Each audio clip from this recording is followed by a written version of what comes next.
세상에 태어나면 확실한 건 하나밖에 없습니다.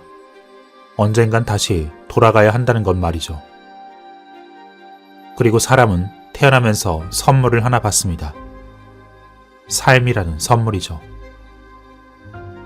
이 선물 안엔 열리기만을 기다리는 수많은 가능성이 숨어 있습니다. 하지만 어쩐지 사람들은 대개 그 선물을 열어보려고도 하지 않습니다.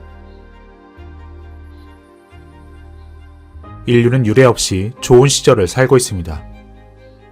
100년 전엔 몇 달이 걸려 가야 할 그 수천 킬로를 하루 만에 통과하고 50년 전만 해도 문제가 생기면 우리는 사방팔방으로 해결책을 찾아다녀야 했습니다. 하지만 지금은 2분도 안 되어 인터넷에서 해결하곤 하죠. 그래서 나는 자문합니다. 인간에게 있어 이 외부적 가능성이 이렇게 커졌음에도 왜 아직 사람들은 방황하고 있을까? 어떤 삶이 정말 원하는 삶일까요? 어떤 사람이 되고 싶으신가요?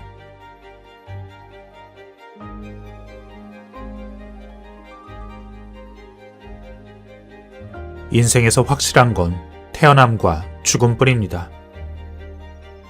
그 중간에 삶이라는 놀이터가 있을 뿐입니다. 여러분은 그 놀이터를 무엇으로 채우시겠습니까? 좋은 사람들과 훌륭한 아이디어, 알찬 경험과 결과들. 모든 건 우리에게 달려 있습니다. 죽는 것 빼고 대체 못할 게 무엇이 있겠습니까? 몸에는 음식이 필요하듯 영혼엔 꿈이 필요합니다. 우린 왜 지구에 있습니까? 그저 이런저런 경험을 하는 인간에 불과한가요? 아니면 그 인간적 경험을 하는 신과 같은 영혼인가요? 사람들은 왜 주저합니까? 아무도 우리에게 규칙을 알려주지 않았기 때문입니다. 인생이라는 그 게임의 규칙 말이죠. 규칙을 모르니 단지 남들을 따라 소비하며 삽니다. 물건을 소비하고 사람을 소비하고 관계를 소비합니다. 나아가 내 몸을 소비하고 부채를 소비합니다. 이런 것들을 소비하며 진실을 잊어갑니다. 하지만 돌보지 않은 시스템은 언젠간 약해지기 마련이죠. 자동차에 기름이 아니라 모래를 넣는다면 어떻게 되겠습니까? 자기 자신과 화목하지 못할진데 어떻게 남에게서 그 절실한 것을 구하겠습니까? 그 어떤 사람으로 인해 자신이 마침내 완성될 것을 바라며 보람도 없이 관심과 인정을 갈구합니다. 하지만 진실은 다른 사람과 아무 상관이 없습니다. 여러분은 지금 어떻습니까? 우리가 타고난 그 영혼의 기본권인 그 자유를 온전히 누리고 있습니까? 사람들은 쳇바퀴에서 벗어나기를 바라고 거기에 빠지지 않으려 합니다. 하지만 세월이 흐르며 사람들은 환경대로 살아가게 되죠. 여러분은 세상이 시키는 대로 그렇게 소비하며 살고 있습니까? 아니면 그 자각의 길을 걸으며 거인들이 그랬듯 당신 내면의 빛을 드러내고 있습니까? 앞선 거인들은 모두 현재의 상태에 의문을 품었고 그 소비의 길에서 벗어나 자신만의 영혼의 길을 걸었습니다. 그렇게 자신만의 거짓없는 진실을 드러내 보였죠. 모두가 가는 그 길을 걸을 땐 같은 결과만을 얻습니다. 나는 여러분이 벗어나기를 바랍니다. 여러분의 인생은 여러분이 더 잘해줄 날을 기다리고 있습니다. 왜 그럴까요? 왜 우리는 늘 같은 식료품을 사고 왜 늘 같은 것을 볼까요? 왜 항상 같은 일을 하고 왜 항상 같은 관계를 만들까요? 수천 개의 가능성을 갖고 있으면서도 우린 대부분 쳇바퀴의 현실 속에 있는 자신을 보게 됩니다. 우린 아침부터 저녁까지 반복을 하며 어제의 현실을 오늘 또 허용하고 확정합니다. 매일, 매주, 매달, 매년 그렇게 삽니다. 자신에게 얼마나 많은 선택권이 있는지 알지 못합니다. 자신에겐 통제권이 없다고만 생각하죠. 그리고 외부의 세상이 우리의 내면 세상보다 더 실제한다 믿습니다. 그리고 외부에 반응하며 슬퍼합니다. 일상과 습관들에 익숙한 나머지 우리의 내면 세상이 외부 세상을 창조할 수 있음을 까맣게 잊어버렸습니다.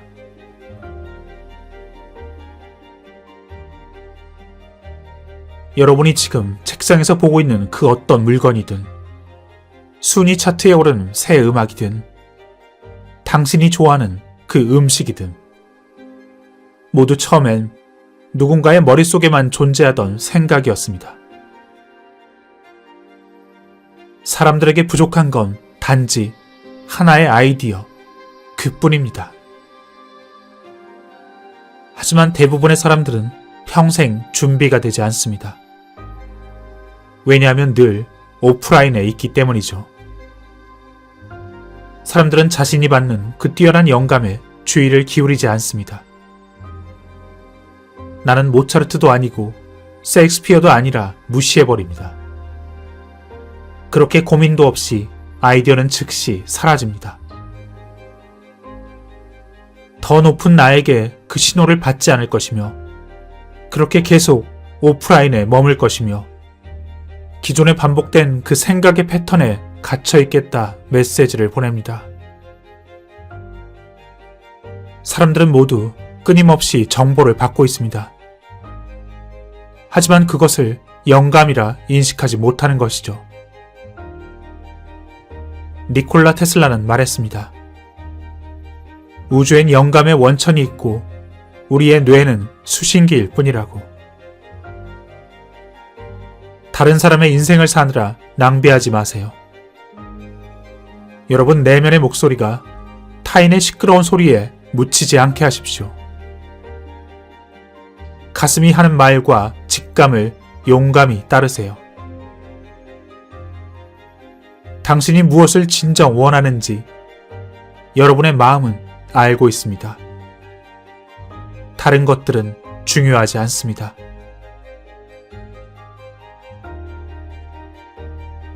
역사의 거인들은 우리가 그 머리 위의 세상과 연결되어 있음을 인식하고 있었습니다. 그 연결이 천재성이나 영혼, 신, 직관 그런 것들로 표현됐을 뿐이죠. 깃털처럼 부드러워 우리는 그 조용한 소리를 곧잘 놓치곤 합니다. 매일 쉴 새 없이 밀려드는 그 수많은 미디어들.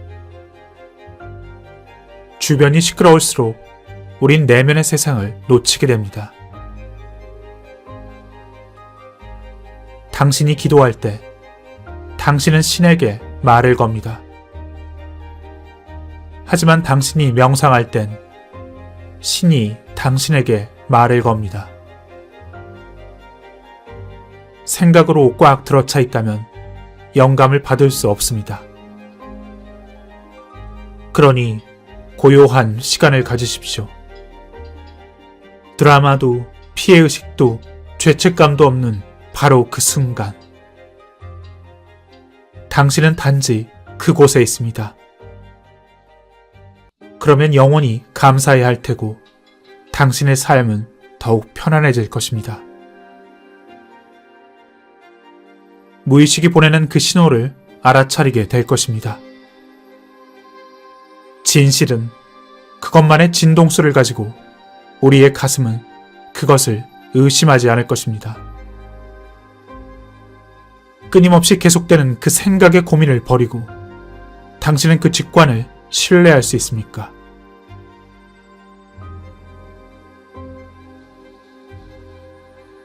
가장 이상적인 형태는 직관과 논리를 함께 사용하는 것입니다. 둘은 자전거의 핸들과 페달과 같습니다. 그러니 영혼은 지성과 함께합니다.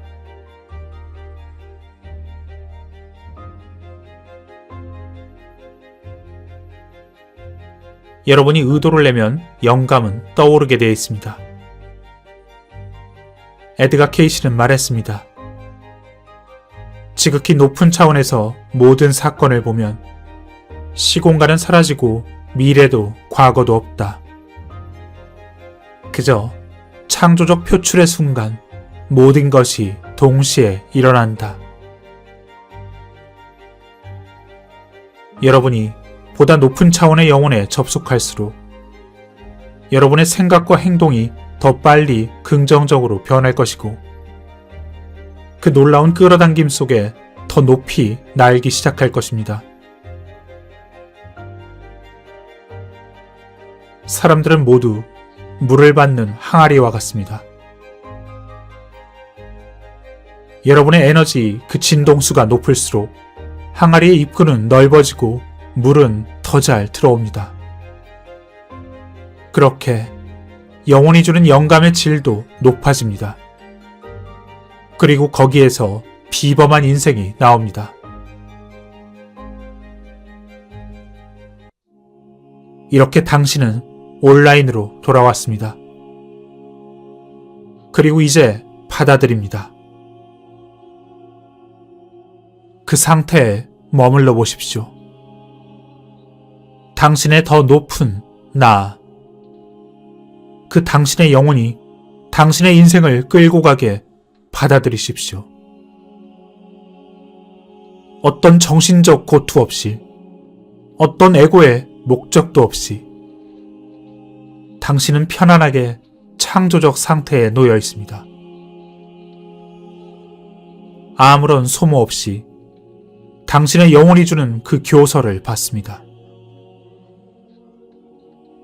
그러자 인생의 그 모든 힘듦이 돌연 아무렇지 않게 됩니다. 꼭 쥐고 있던 것을 놓아주니 이제 당신은 창조의 과정에 있습니다. 여러분 영혼의 본래의 소명이 무엇이었는지 다시 감지합니다. 더 이상 오락거리나 관계나 사람, 물건, 그것들을 소비할 필요를 느끼지 않습니다. 영혼의 나에게 에너지를 충분히 받으니 게으른 타협이 줄어듭니다. 더는 순간의 자극을 쫓지 않고 시간이 걸려도 천천히 내면의 충족을 택합니다. 그러자 조금씩 이 세상의 주변이 당신에게 맞추어집니다. 당신에게 맞는 사람이 찾아오고 맞지 않는 사람이 떠납니다. 이렇게 결국 당신의 에너지 상태, 당신의 그 에너지의 서명이 바뀌었습니다. 무엇이 부족하다는 그 어떤 결핍감도 사라집니다. 그렇게 사랑 속에 머무니 여러분의 감정 계좌에는 돈이 가득해지고 여러분의 실제 계좌에도 돈이 가득해집니다. 사랑하는 사람은 사랑하고 사랑받습니다. 영혼의 근본을 신뢰하는 사람은 끝내 풍요롭지 않을 수 없습니다.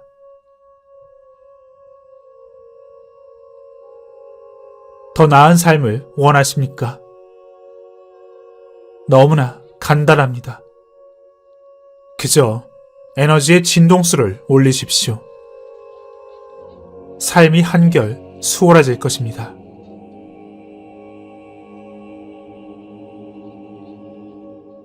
잠시 성찰의 시간을 가져봅니다. 지금껏 여러분은 어떤 감정 상태로 살아왔습니까? 집과 학교와 직장, 그리고 놀 때는 또 어땠습니까? 그 세월의 수많은 세포들 속에 저장되고 감금된 채 제대로 살아보지 못한 그 감정들이 있지는 않습니까? 당신의 길을 가지 않고 있다면 아침에 이를 닦다 문득 거울에 비친 당신의 눈 속에서 그러함을 보게 될 것입니다. 당신의 영혼은 그렇게 다정하게 알려주는 것입니다. 우리 인생의 문제는 자신을 다시 정의하라는 그 당신 영혼의 초대장이었고 지금도 그렇습니다. 여러분의 과거가 여러분이 아닙니다. 그러니 이제 새로운 것을 선택하십시오. 에고를 떠나보내고 삶을 신뢰하십시오.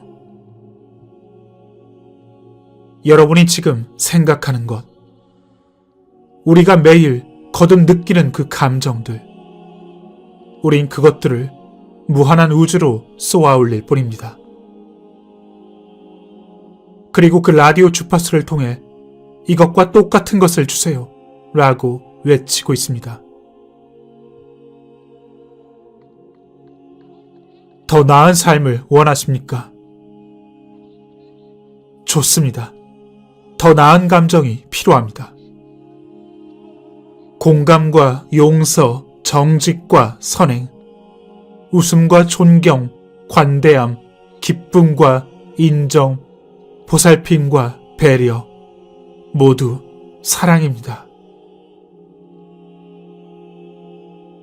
공원의 호숫가에서 오리에게 빵을 나누어주는 소년에겐 나누어주고픈 생각뿐입니다.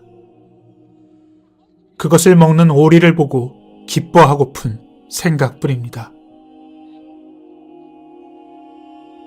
살며 힘든 날이 찾아오면 잠시 명상하십시오.